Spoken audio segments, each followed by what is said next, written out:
Yepyeni bir bölüme hoş geldiniz arkadaşlar. Artık acayip bir macera başlıyor. Çünkü Avustralya'nın belki de en zorlu, en öğretici ve en düz yoluna çıkıyoruz. Nullarbor Vadisi'ni geçeceğiz. İnanılmaz hazırım.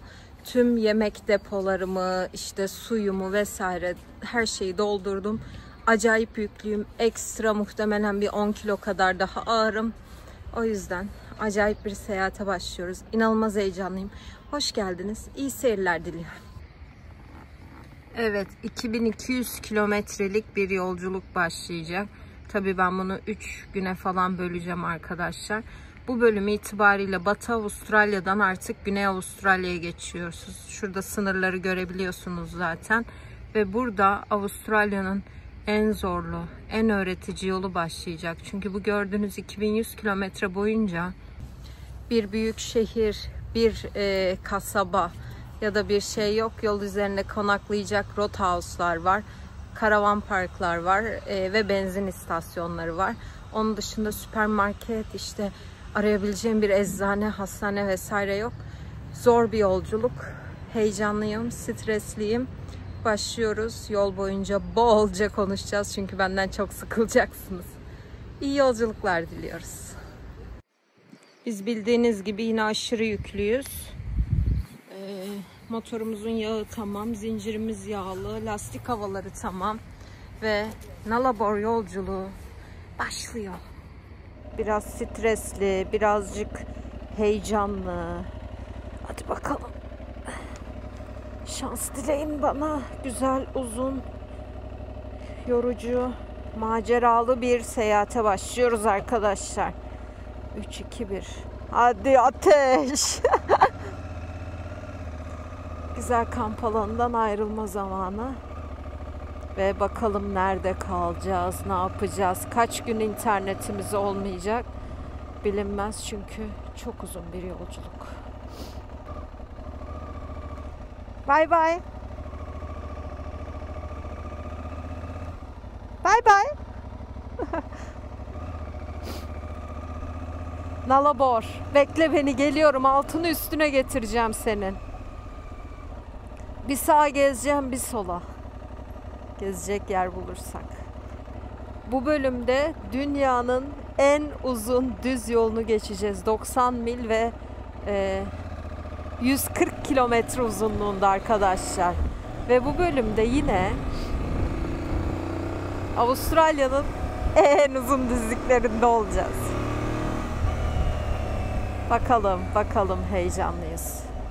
Nullarbor için sağa dönülüyor.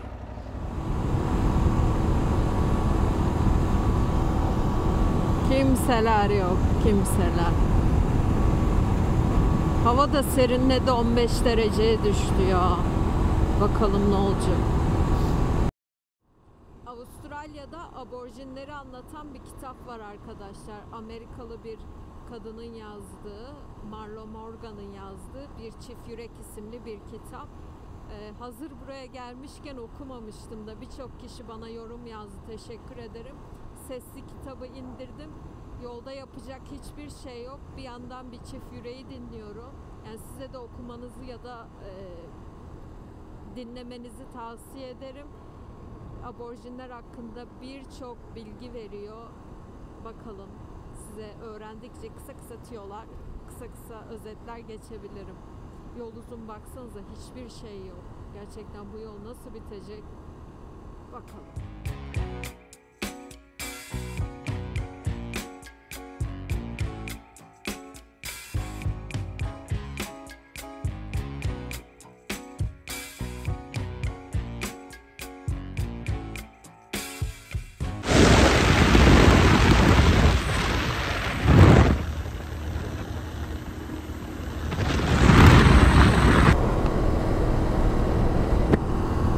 Norseman'a geldim arkadaşlar. Esperance arası 200 kilometre, gerçekten dümdüz ve yolda hiçbir şey yok. Şimdi burada bir benzin takviyesi, belki küçük bir mola, küçücük bir town olduğunu düşünüyorum.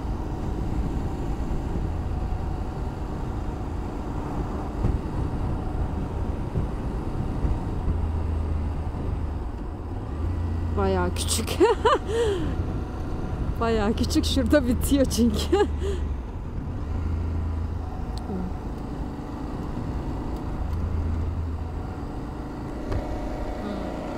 Okey. Bu göreceğimiz son büyük town aslında. Şeye kadar, Port Augusta'ya kadar. Moteller var, kamp alanı var, market var ve bir de benzin istasyonu var. Başka da bir şey yok. Dayı sen bana yol mu veriyorsun? Dur bakayım. Tamam. Bayağı büyükmüş. Ula dönemedim BP'ye ya.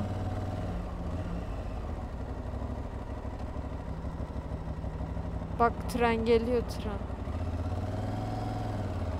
Bak 2 tane bu. Göstereceğim daha çok olsun.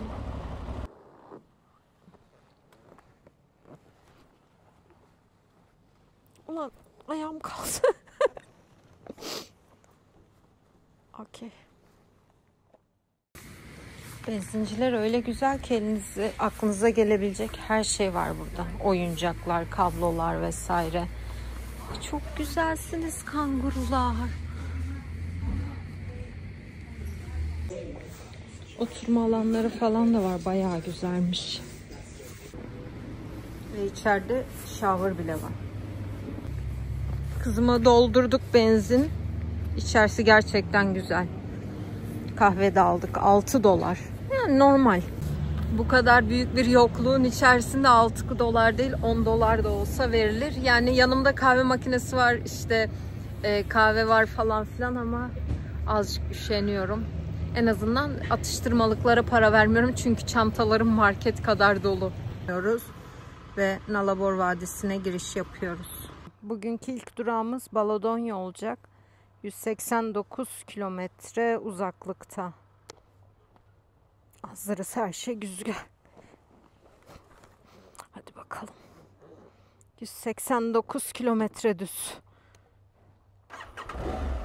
Seni çok seviyorum.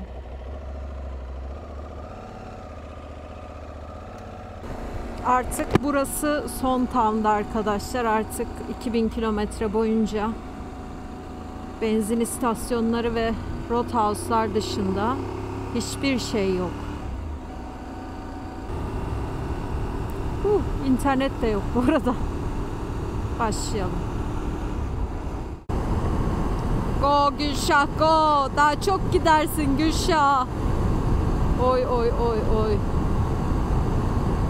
Aborjinlerle ilgili bir film izledim arkadaşlar. Gerçekten çok etkilendim. Tavşan Çitleri gibi bir adı var. Kesinlikle tavsiye ederim. Aslında ilk bölümde söylediğimde ben Avustralyalıların aborjinlerle böyle yıllar boyunca kardeşlik içinde, dostluk içinde yaşadığını düşünüyordum. Ama gerçek öyle değilmiş. Aborjinlerin tarihi 65 bin yıl öncesine gidiyor. Yani insanlık tarihinin bilindiği andan itibaren aborjinler hayatlarını Avustralya kıtasında sürdüren bir halktı. Gelen İngilizlerin yaptığı olaylar gerçekten çok acı verici. Özellikle onları şu anda adanın, Avustralya kıtasının ortasına, aslında çorak, kimsenin olmadığı, suyun olmadığı yerlere göndermişler. Tabii ki asimile olan kısım şehir kenarlarında, deniz kenarlarında hala yaşıyor ama çok fazla bir söz hakları yok. Aralarında bir anlaşma var. Anlaşmaya göre eğer iç kesimlerde kendi alanlarında yaşıyorsa aborjinler, kendi kuralları geçerli. Fakat eğer Avustralyalılarla birlikte İngiliz, beyazlar diyorlar Avustralyalılara, İngilizlere, onlarla birlikte eğer şehirlerde yaşıyorlarsa da asimile olup İngilizlerin kurallarını benimsemek zorundalar ve onlara uymak zorundalar. Gerçekten çok ilginç bilgiler var aborjinlerle ilgili. Ben bu konuya birkaç bölüm sonra onların en önemli yerlerinde bu konulara çok fazla değineceğim ama o konuya da değinmek istedim. En önemli yer tamamen Avustralya kıtasını ortadan kesen Uluru Darwin. Orada çünkü çok önemli bir dağ var. Ve o da aborjinler için kutsal sayılıyor. O yolda aborjinleri konuşacağız. Ama gerçekten izlediğim, okuduğum, dinlediğim şeylerde kalbim çok acıdı. Böyle bir şey beklemiyordum. Devam. Baladonya. Baladonya'da da harika bir tarih var. Yani çölün ortasında harika bir tarih var. Orayı da birazdan anlatırım.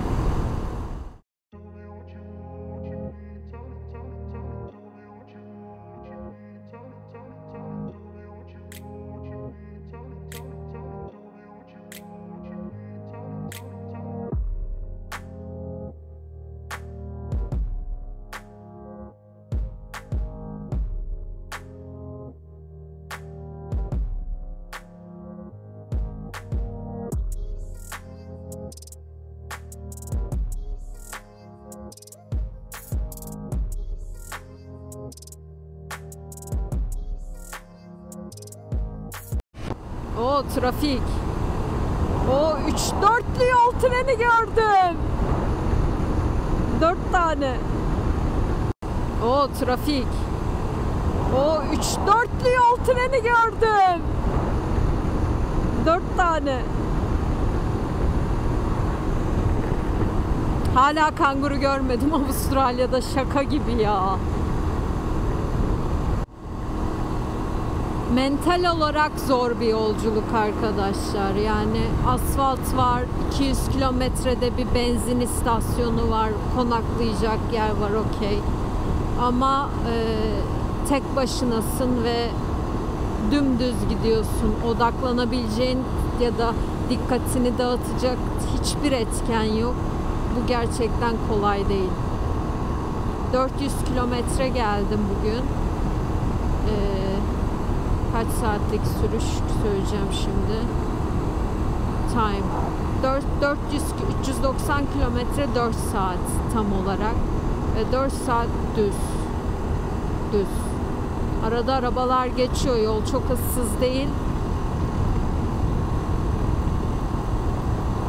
Ama müzik dinle, kitap dinle, okey. Ama bir süre sonra böyle geliyorlar. Baladonya Karavan Park Roadhouse. Çok güzel. Tam yolun ortasında. Aa, şurada direkt var da. Telefon çeker mi acaba? Yol boyunca hiç çekmedi Vodafone.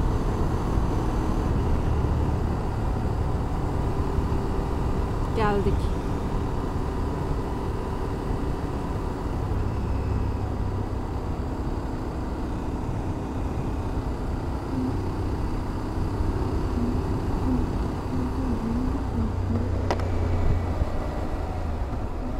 Bakalım nasıl bir yer Roadhouse'lar.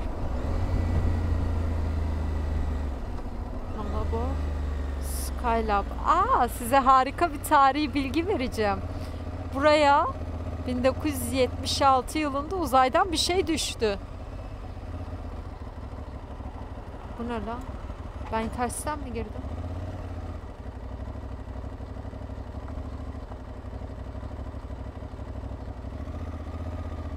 Geç dayım, geç. Baladonya Otel.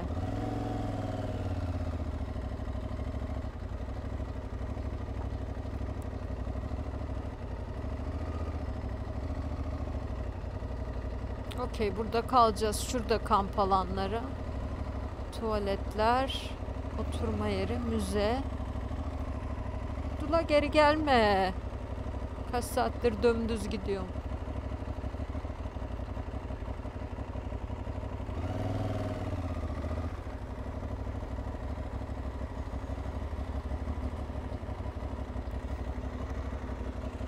Okey. Kaç para benzin? Oy. Oh, so long. Oy. Yeah. Yours is worst. Oy. Thank you. Yoldaki insanlar çok tatlı ya. Güler yüzlüler. Numara 4. Oh, her yerim o kadar çok ağrıyor ki.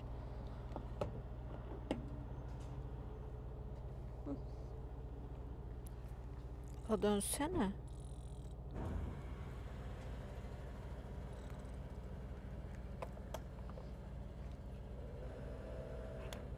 Oh yavaş. Gülşah, elimin ayarda kalmadı. Var ya, cruise kontrol olmadan şurayı geçmek ölüm. Zaten 180 kilometre ileride bir daha benzin istasyonu var. 18.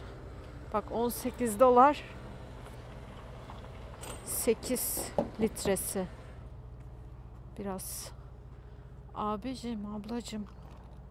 Sen bir çek. Ben bunu ödeyeyim. Okey, parayı ödedim.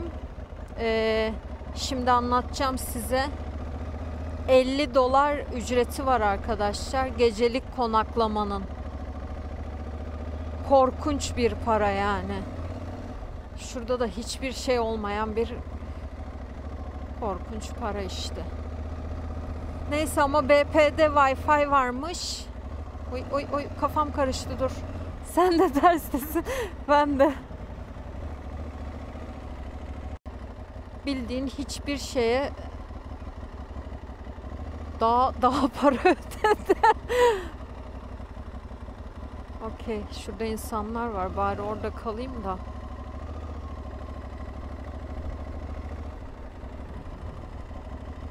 Elektrik de var. De orası da yol mu? Ana, yolda kalıyorum bildiğin. Okey, buraya koyarsam ama buradan araba geçiyor mu ya? Ondan emin olamadım. Geçmez herhalde. Şimdi buradayım arkadaşlar. Kocaman bir alan burası. Böyle. 50 dolar. 50 dolar, ben bunu unutamam. Sanki şurası bir tık mantıklı. Burada karınca yuvaları mı var anlamadım. Delik delik ya. Şu iki çok güzel aslında da.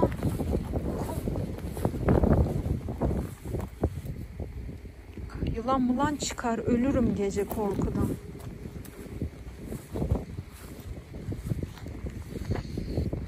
Yine bence buraya koyulur ya. Böyle. Durumlar böyle. Benim kuşumla Malabor'un çöllerinde.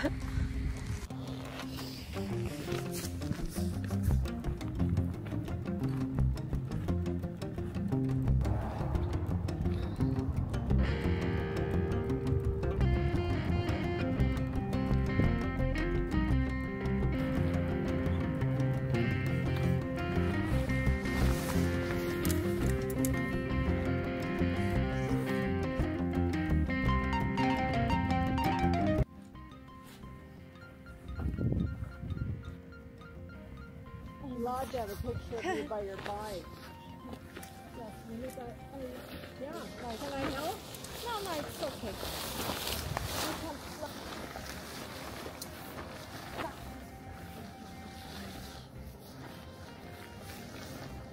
Here, let me at least help.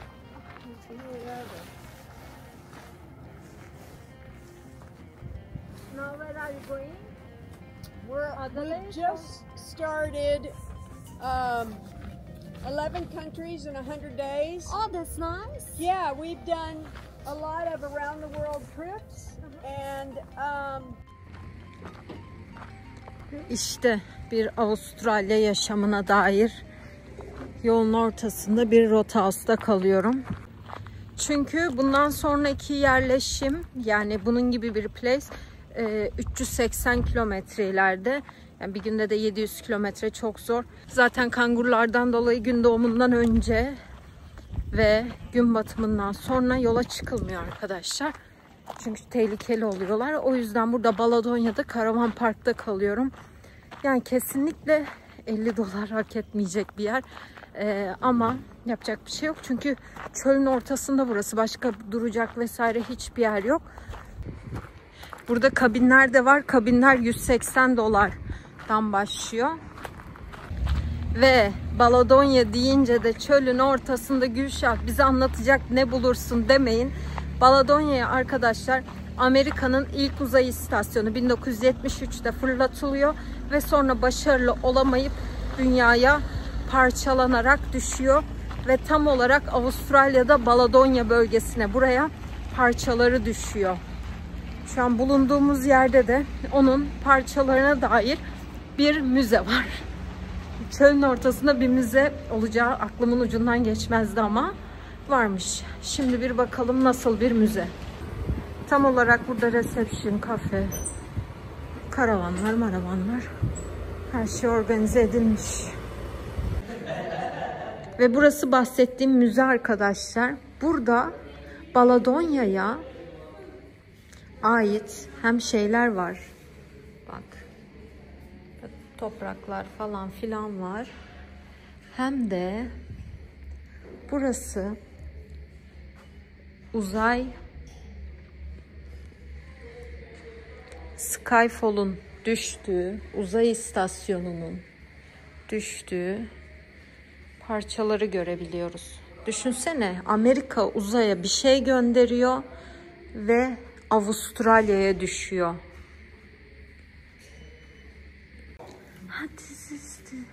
Buymuş parça. Bak az önce gösteremedim size. 1979 yılında düşen parça. Bak burada da parçalar var. Bak burayı görmemiştim.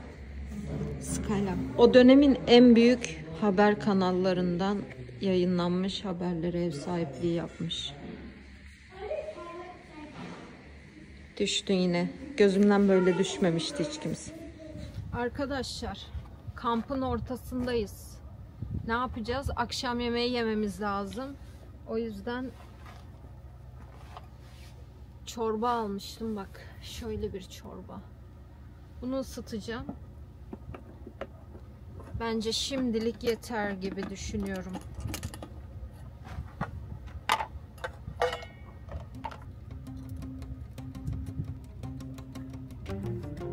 Al.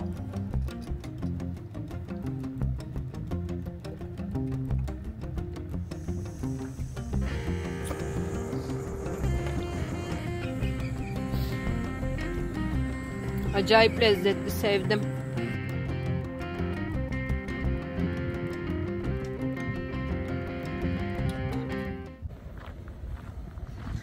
Sen Gülşah, Avustralya'da çölün ortasında da mı kalırdın ya? Soğuk arkadaşlar, soğuk. Her şeyi de üstünde bırakmışım yani, gel beni çal diyor. Yeni bir gün başlıyor benim için. Hadi bakalım. Ay. Kazasız belasız güzel seyahatlerimiz olsun. Bugün Güney Avustralya'ya geçeceğiz. Hatta küçük bir sınır geçişi falan varmış, bakalım.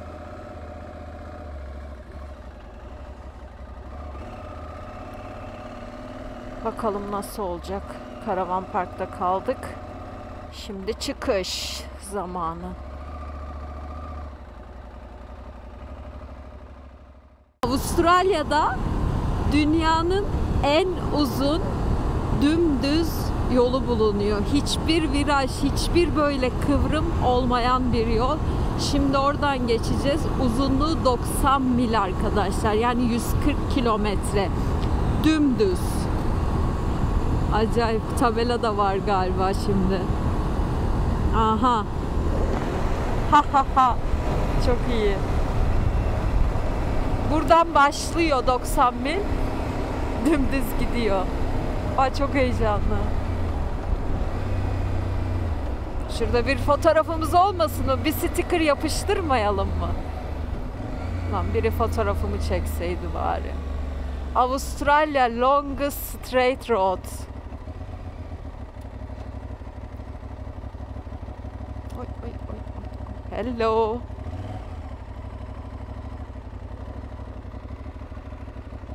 Azıcık geri gideceğim.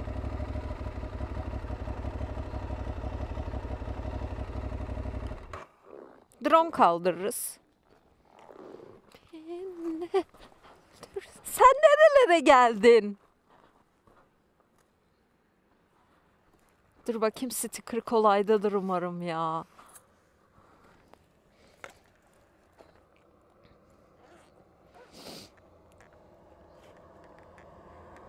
Yes. Ha, boyum yetecek mi? Yeter. Yetmiyor la.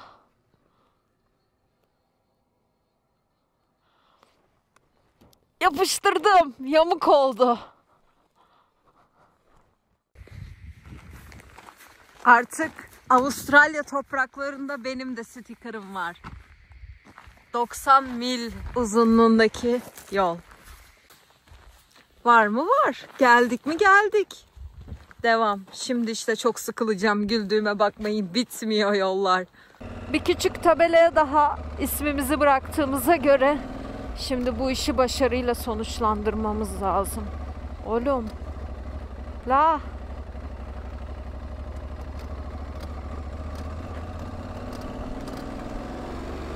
Hadi bakalım arkadaşlar. 140 kilometre. Vallahi 140 kilometre dümdüz. Başka bir nokta koyayım da şurada bir benzinci. Çok 500 yazmasın.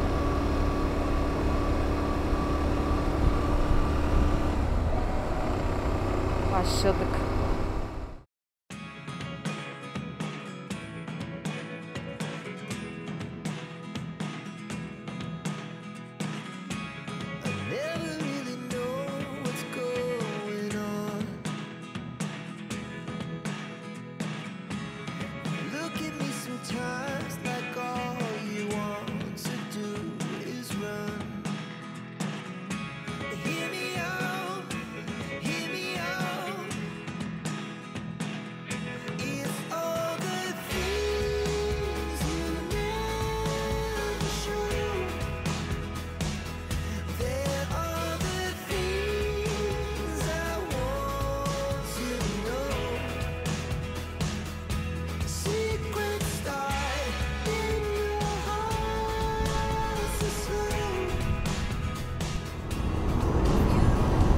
Nullarbor kelimesi Latince'de ağaçsız ve hiç anlamına geliyor. Nullus ağaçsız demek, bor ise hiç anlamına geliyor.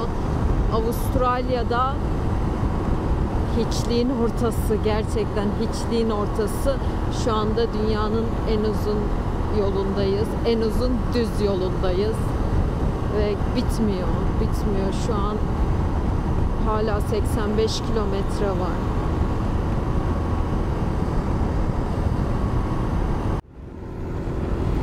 Size yemin ederim ki şu an zaman algım, yön algım, her şey karıştı. Yaklaşık 5 saattir motosiklet kullanıyorum. Yani artık odaklanamıyorum da, gerçekten çok zor. Mola veriyorum. İki kere mola verdim 400 kilometrede. Ama yok yani şey değil. Çünkü hep aynı noktaya bakıyorsun. Yani bugün kitap dinlemek de, müzik dinlemek de kurtarmıyor. Çok aynı. Yani sanki ben duruyormuşum da böyle yol kayıyormuş gibi hissediyorum. Korkunç. Korkunç. 150 kilometre var. Dikkatimi kaybetmemem lazım. National müzeler falan varmış. Seduna'ya geldim. Bir tık kasaba gibi bir yer sanırım burası. Yani umuyorum artık. Çünkü arkadaşlar çok kilometre, 2000 kilometre bu izlediğiniz şu ana kadarki yol. Ve kolay değil. Gerçekten zorlandım. Ama bugün iyi bir motivasyonum var. En azından ikinci gece sonra, üçüncü gün sonra denizle buluşuyoruz ve bir küçük kasabamız olacak. Seduna. Teşekkürler Seduna. Seduna benim için şu an böyle yolun sonundaki ışık gibi oldu. Bir şeyler oluyor.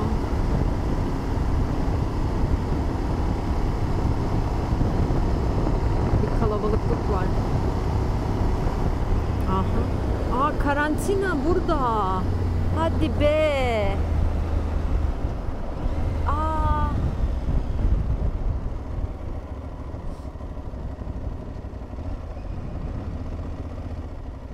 Ne diyor? Karantina checkpoint.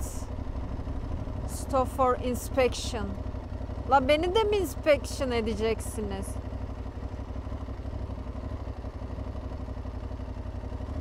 Ha, çok heyecanlı. İnsan günler sonra.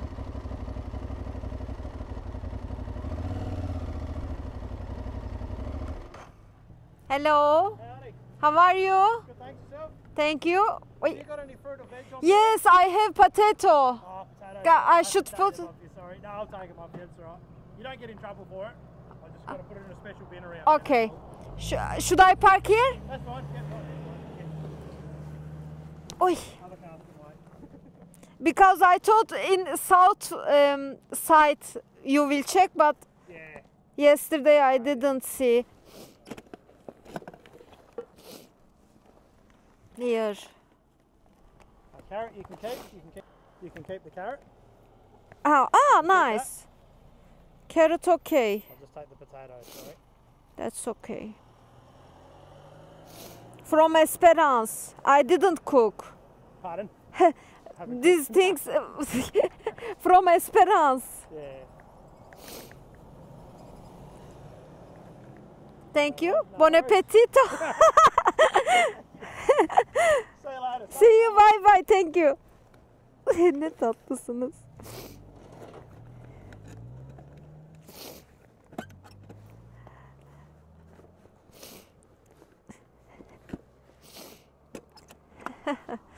Patatesi aldı ama havucu almadı. Fruit, vegetables, plants, soil, annes. Uy. Okay.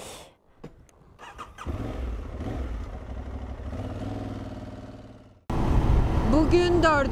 gün. Artık sona yaklaşıyorum. En azından önceki son 3 günün telefonsuzluğu, işte yolda kalmanın dışına çıkıyorum. Artık küçük kasabalar var ve bu gerçekten benim için acayip bir his yani. Çünkü mental olarak bu seyahat zorlayıcıydı. Hala zorlayıcı. Bugün de 450 kilometrem var. Uzunluk ve her gün motosiklet üzerinde olup hiçbir şey görmeden dümdüz yollarda sürüyor olmak beni çok zorladı. Ama yol üzerinde harika insanlarla tanıştım. Böyle bir sürü insan bana kartını verdi. İşte Tazmanya'ya gelirsen bizde kal, Perth'e gelirsen bizde kal diye.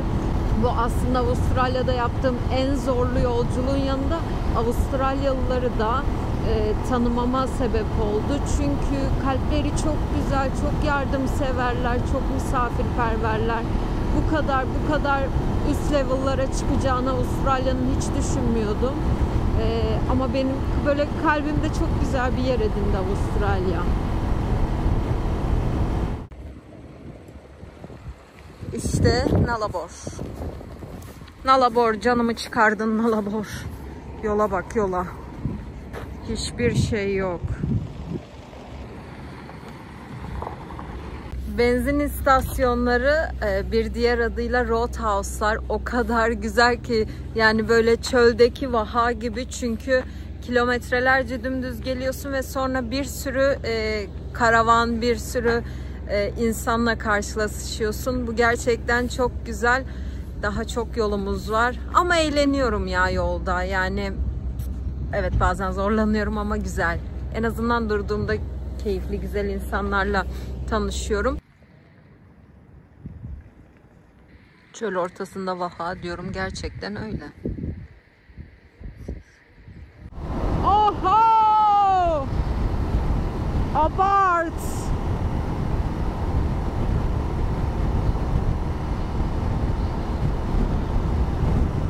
Avustralya'da, şöyle biraz yavaşlayayım, beni iyi duyun.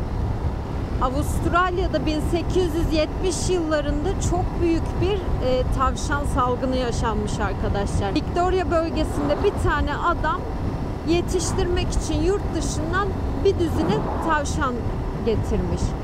Sonrasında biliyorsunuz tavşanlar çok hızlı bir şekilde üreyebiliyor. Çiftlikten kaçırmış tavşanlardan birkaçını ve sonrasında birkaç ay sonra bu tavşanlar işte 2 tavşan olmuş 100 tavşan, 100 tavşan 10.000 tavşan ve milyonlarca tavşan Avustralya kıtasına yayılmış. Tavşanın ne zararı var derseniz hem üremesini durduramıyorsunuz. Yani gittikçe yayılıyorlar ve çiftçilere çok büyük zararı var. Ne yazık ki bunun önüne geçmek için Avustralya neredeyse tüm ülkeye çitler çekmeye başlamış. Batıdan güneye kadar işte kuzeyden doğuya birçok bölgede kilometrelerce 100 kilometre 150 kilometre boyunca uzanan çiftler var. Tavşan çiftleri deniyor buna. O çiftlerle engellenmeye çalışsa da şu an hala üzerinden binlerce sene geçmesine rağmen halen bir tavşan sorunu var. Ve tavşanların çiftçilere zararı yıllık 100 milyon dolar civarında. Çitler önlemeye çalışsa da şu an hala çok büyük bir aslında hayvan saldırısıyla savaşıyorlar. Tavşanlar öyle bizim evde beslediğimiz falan filanlardan değil, bayağı vahşi tavşanlar yani.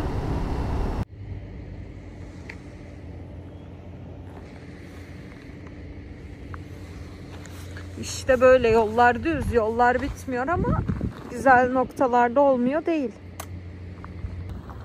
En önemli Avustralya tabelalarına imzalarımızı attığımıza göre bunun gibi yolumuza devam edebiliriz. Port Augusta.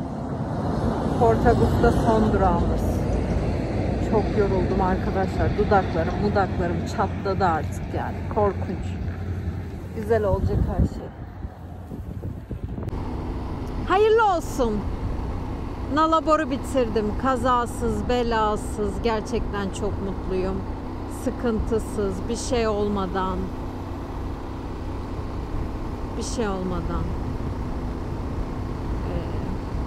Değişik bir şey yaşadım ama onu paylaşmak istemiyorum. Belki daha sonra bir yerde anlatırım. Nullabore'u bitirdiğim için gerçekten çok mutluyum. Avustralya'yı çok sevdim. İnsanlar çok güzel. Yol üzerinde çok yardımcılardı. Artık bundan sonrası Adelaide'e doğru olacak. Dayı kafama sokacaksın. O da bana bakıyor.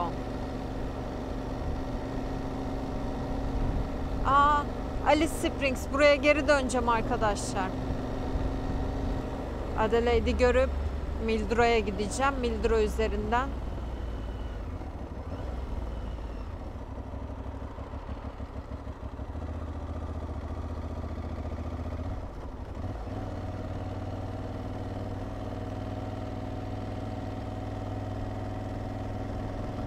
Son kamp günüm. Bir oda soracağım eğer uygunsa.